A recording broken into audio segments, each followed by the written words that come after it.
kita bagi 3 periode ekonomi. Tahun 1931 di mana ada Great Depression. Anda ingat ya? Dunia dan Amerika mengalami Great Depression 1931.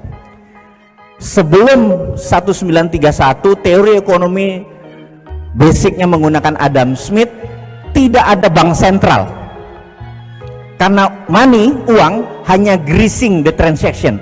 Uang itu hanya alat bayar untuk melumaskan saja. Zaman sebelum tahun 1931 kita tidak memuja uang, tidak memuja bunga seperti saat ini. Biasa saja. Setelah tahun 1931, John Maynard Keynes yang disebut Keynesian mempunyai teori bahwa harus decentralize, harus dikontrol. Periode setelah itu dinamakan Keynesian periode, di mana adanya bank sentral di sebuah negara. Karena itu IMF ngontrolnya di bank sentral, bener nggak? Dimana kalau nanti kayaknya nggak mungkin salah satu di antara kita jadi presiden, nomor 1 adalah tutup Bank Indonesia, pindahkan Bank Indonesia di bawah Menteri Keuangan, hanya departemen atau dirjen moneter saja. Nanti alasan saya kasih tahu. Keynesian dipuja. Jadi kalau mereka merasa, oh misalnya saya tanya, Bapak kita cetak duit 10 triliun, setuju? Maka Bapak akan bilang, nanti inflasi. Betul Pak ya? Ada di bawah sadar kita udah masuk nih. Keynesian udah 100 tahun loh mendoktrin kepala kita, nanti inflasi. Inflasi itu dajjal yang diciptakan oleh mereka. Nggak ada yang namanya inflasi. Zaman Rasulullah nggak ada namanya inflasi, bener nggak? Setuju ya? Ada inflasi zaman Rasulullah? Nggak ada, udah itu dajjal inflasi itu.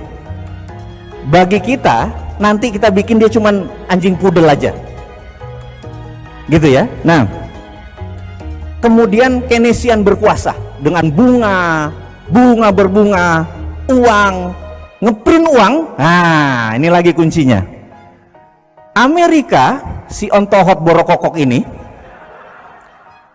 tahun 1944 ngumpulin 18 negara Eropa, negara-negara yang bakal menang perang. Anda tahu cerita itu kan? Di Bretton Woods, kota kecil di ujung Boston. Tanda tangan, kita semua kan nanti menang perang. Kita nggak mau ada perang dunia ketiga lagi, setuju? Setuju. Untuk tidak ada perang dunia ketiga, nomor 1 kita harus punya world currency, harus punya currency dunia, namanya dolar. Kurang ajar nggak? Itu alkemi. Perancis tidak setuju, Perancis keluar.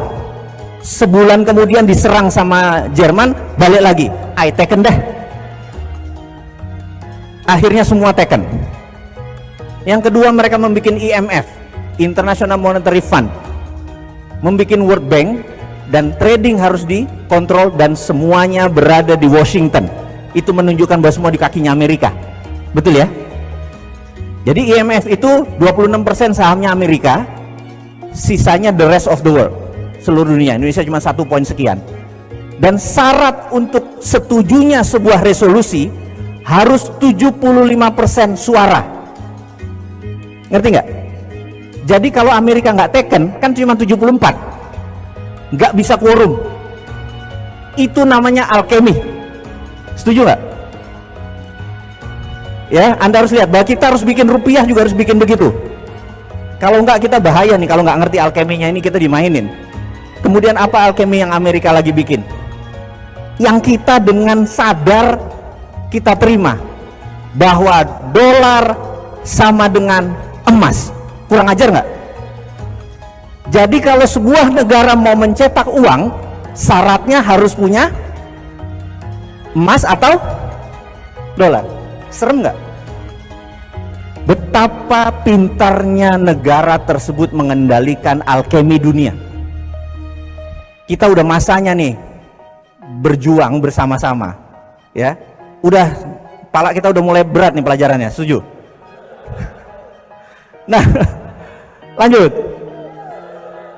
Tahun 2008 terjadilah subprime mortgage bencana keuangan dunia.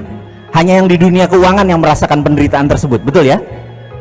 Dan sejak saat itu saya dan teman-teman termasuk Michael Hudson menyatakan the end of year Keynesian, mati Keynesian. Herannya 10 tahun kemudian pejabat negara masih memuja Keynesian. Setuju nggak? Nggak bisa lagi Anda pakai Keynesian, Anda harus pakai anti Keynesian. Nah, ini yang nanti mau kita ceritain, anti Keynesian itu caranya bagaimana. Rumus nomor 1 adalah print money. Anda akan bilang nanti inflasi, bener nggak? Selama ada underlying proyek, maka print money tidak masalah. Saya kasih contoh. Kang Randy datang ke saya. Kang Randy adalah Menteri Bappenas, saya Presiden. Ceritanya,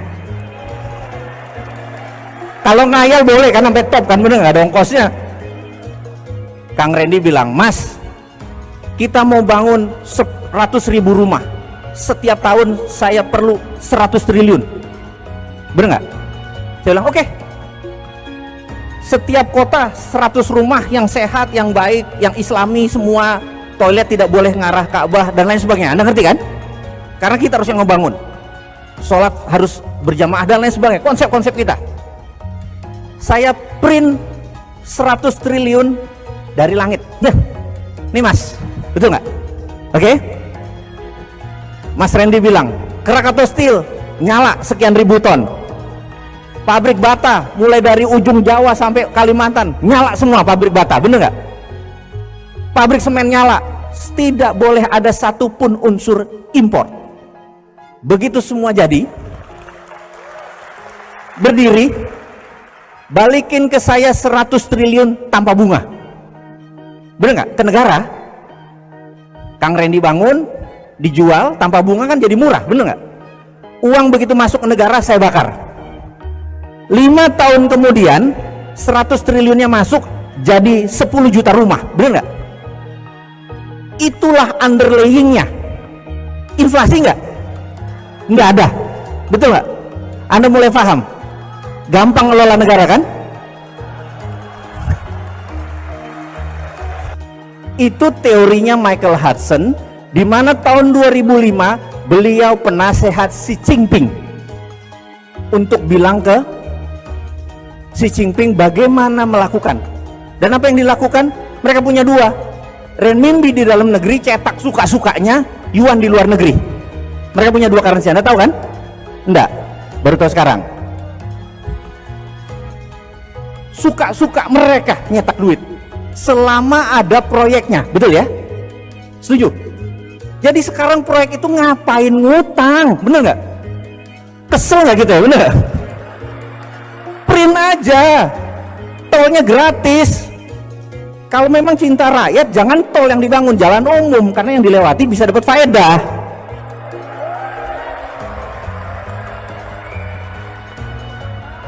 Sudah ngerti cara bangunnya negara?